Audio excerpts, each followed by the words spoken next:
Merci, Monsieur le Président.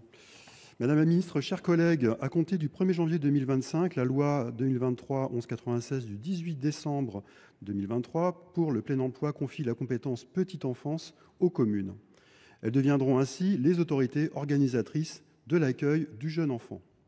Or, selon les configurations territoriales, cette compétence a pu être précédemment confiée à des établissements publics de coopération intercommunale afin de garantir un accès diversifié et équitable aux habitants d'un même territoire. Dès lors, qu'en sera-t-il pour ces EPCI?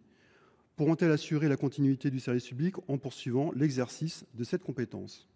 Par ailleurs, la loi oblige à inscrire dans le schéma pluriannuel de maintien et de développement de l'offre d'accueil du jeune enfant les modalités de développement quantitatif et qualitatif ou le redéploiement des équipements et services d'accueil du jeune enfant, le calendrier de réalisation et le coût prévisionnel des opérations projetées.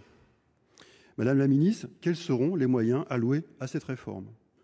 Les premiers éléments apportés lors de l'audition du 16 octobre dernier consacrée au PLFSS à l'Assemblée nationale sont insuffisants. Le ministre Paul Christophe a annoncé un effort budgétaire de 86 millions d'euros pour accompagner la mise en œuvre de ce service public petite enfance et la création de 35 000 places en établissement d'accueil du jeune enfant d'ici 2027. On est malheureusement bien loin du compte. Les élus que nous sommes connaissent tout particulièrement la réalité d'une telle compétence. Nous n'avons pas attendu votre loi pour créer des places d'accueil pour nos enfants.